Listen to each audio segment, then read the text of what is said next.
बात करें तो जसरोटा से आप विधानसभा के विधायक भी हैं, तो वहाँ पे आपके इलाके में इतनी त्रासदी हुई है, क्लाउड बर्स्ट हुआ है और कई लोगों की जान हुई है, लेकिन अभी तक बताया जा रहा है कि 7 लोगों की जान है वो जा चुकी है और कई लोग जख्मी हैं। इसके बारे में आपके पास क्या जानकारी है? ऐसा है कि अननेचुरल ये जो क्लेमिटीज़ हैं इसका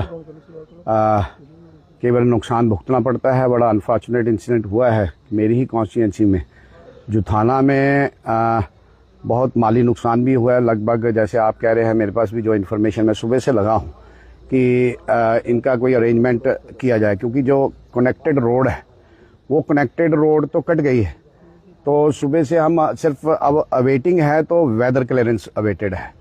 आर्मी और एयरफोर्स के दोनों के हेलीकॉप्टर स्टैंड बाय पे खड़े हैं। मेरे ख्याल अगले 10 मिनट में ये टेक ऑफ करेंगे। और हमारी एनडीआरएफ की टीम, हमारा सीआरपीएफ, हमारा जो लोकल पुलिस है, लोकल पुलिस तो पैदल चल के वहाँ पहुँच गई है।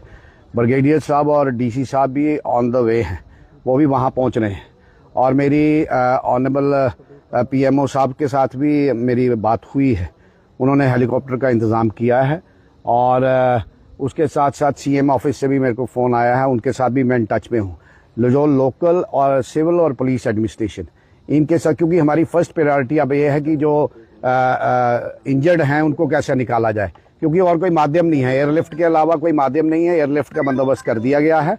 और उसके साथ साथ कि जो लोकल सिविल एडमिनिस्ट्रेशन और पुलिस एडमिनिस्ट्रेशन के साथ इस गंभीर स्थिति में हम सब का दायित्व बनता है कि हम कोऑर्डिनेट करें और पैनिक ना क्रिएट हो, क्योंकि जो हादसा हुआ है बड़ा दुखदायक है। कई 6-7 लोगों की जान भी गई है और कुछ लोग इंजर्ड हैं। हमारी फर्स्ट प्रायोरिटी है कि इनको एयरलिफ्ट किया जाए। और इसके साथ साथ बहुत सारा इलाका है, आप डिंगियाम वाला इलाका हो, कटली वाला हो, अरनोआ वाला हो, फिर आपका दन्नी बागता हो, आपका हटली में हो, आपका ये ऊपर कुंबरी कठेरे वाला इलाका हो, सब में ही दिक्कत आई है, क्योंकि बड़े लगातार ये बारिश होती रही और इस बारिश ने काफ़ी तबाही मचाई है। थ्रू आउट द स्टेट काफ़ी तबाही हुई है। तो पहली हमारी फर्स्ट प्रायोरिटी यही रहेगी कि उनको एयरलिफ्ट किया जाए। पहले जो इंजर्ड हैं, फिर वो डेड बॉडीज़ हैं, उनको एयरलिफ्ट करके उनका इंतज़ाम किया जाए। उनका इंतज़ाम हो गया है। दोनों हेलीकॉप्टर स्टैंड बाय पे हैं। और मैं जिस से कांटेक्ट में रहना है, चाहे वो पुलिस एडमिनिस्ट्रेशन हो, चाहे वो सिविल एडमिनिस्ट्रेशन हो, और किसी को कोई दिक्कत है, पुलिस के जो हेल्पलाइन है वो ऑन है, सिविल एडमिनिस्ट्रेशन की हेल्पलाइन ऑन है, मेरा फ़ोन अवेलेबल है। मैं सुबह से यही काम पे लगा हूँ। मगर हम सबको इसमें इस आपदा का रल मिल के मुकाबला करने की ज़रूरत है। जैसे और हम देख रहे हैं जी, अभी आप मौके पे इलाके में जा रहे हो, कौन कौन से इलाके में आप होके आए हैं और भी किस इलाकों में आप जा रहे हो और कितना? देखिए, मैं जैसे ही सुबह 6-7 बजे जब मेरे को ये सारी इन्फॉर्मेशन आई, तो मैंने हर जगह जाने की कोशिश की। मैं बहुत सारे इलाके कट ऑफ हो गए हैं। अब एडमिनिस्ट्रेशन, क्योंकि इनको सबसे पहले जो नुकसान हुआ है, जो माली नुकसान हुआ है, वो जुथाना में, हमारी प्रायोरिटी अब जुथाना है कि उनको लोगों को एयरलिफ्ट कैसे किया जाए और फिर वो लाशें, जो डेड बॉडीज़ हैं, वो कैसे निकाली जाएं। अब ये दन्नी बागता वाला एरिया भी है, जहाँ कोई हटली वाला एरिया है, उधर ड्रिंगियाम वाला एरिया है। आज पूरा दिन हम सारे इलाके को विजिट करेंगे और जैसे ही ये इनको एयरलिफ्ट करने का, इनको रेस्क्यू करने का काम ख़त्म होता है, तो मेरा निवेदन रहेगा पूरी एडमिनिस्ट्रेशन के साथ, कि खास करके डीसी साहब के साथ, कि अगले 1-2 दिन में ये जितना भी इलाका है, जो जसरोटा कॉन्स्टिट्यूंसी का जहाँ रेन अफेक्टेड एरिया जितना भी है, जो भी नुकसान हुआ है, कहीं पुल बह गए हैं, कहीं रोड्स बह गए हैं, कहीं मकान ढह गए हैं, कहीं लोगों का बहुत सारा नुकसान हुआ है, उसका एक खाका बनाया जाए ताकि लोगों को रिलीफ दिया जाए। और 24/7 हमारी टीम भी लगी है, हमारे साथी भी सारे बैठे हुए हैं और मैं भी लगा हुआ हूँ। और आई एम थैंकफुल कि एडमिनिस्ट्रेशन बड़ा प्रॉम्प्टली काम कर रही है और बहुत सिविल एंड पुलिस एडमिनिस्ट्रेशन ने काम किया है। और जो कंसर्न्ड हमारे एमपी साहब हैं, he is in touch with me और टाइमली वो मेरे प्रदेश अध्यक्ष जी का भी अभी फ़ोन आया है।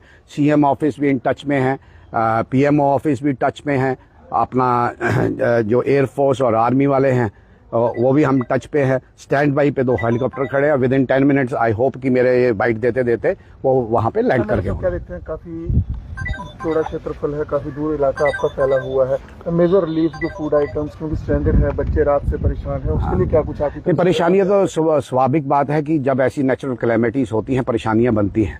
अब हमारा दायित्व ये है कि इन परेशानियों को कैसे ओवरकम करें, लोगों को कैसे रिलीफ मिले, लोगों को पैनिक का माहौल ना हो, और जो फूड आइटम्स हैं जो लोगों को अवेलेबल होनी चाहिए, क्योंकि फर्स्ट प्रायोरिटी यही है कि उनका खाने का बंदोबस्त किया जाए, उनका रहने का बंदोबस्त किया जाए, जिनके शेल्टर चले गए हैं उनके शेल्टर का इंतजाम किया जाए। ये हमारी प्रायोरिटी है। मैं मौके पे जा रहा हूँ और मौके पे जाकर मैं सारी सिचुएशन असेस करके I will come back to CM house PMO से कुछ रिलीफ के लिए भी? हाँ, मैंने उनको कहा है मैं क्या हमारी फर्स्ट प्रायोरिटी इस वक्त ये है कि जो इंजर्ड हैं उनको एयरलिफ्ट करके उनको उनका इलाज किया जाए, जो डेड बॉडीज हैं उनको एयरलिफ्ट किया जाए, क्योंकि और कोई रास्ता बचा नहीं है। उसके साथ साथ मेरी पीएमओ साहब से बात हुई है, बड़ी डिटेल में बात हुई है, मेरी चीफ मिनिस्टर ऑफिस में बड़ी डिटेल में बात हुई है, और फिर हमारे जो सिविल एडमिनिस्ट्रेशन है मैंने उनको कहा पहले जो मौके का काम है पहले उसको निपटा लेते हैं, फिर जो भी नुकसान हुआ है, किसी का मकान ढह गया है, किसी का कैटल शेड ढह गया है, कहीं रोड चले गई है, कहीं पुल चला गया है,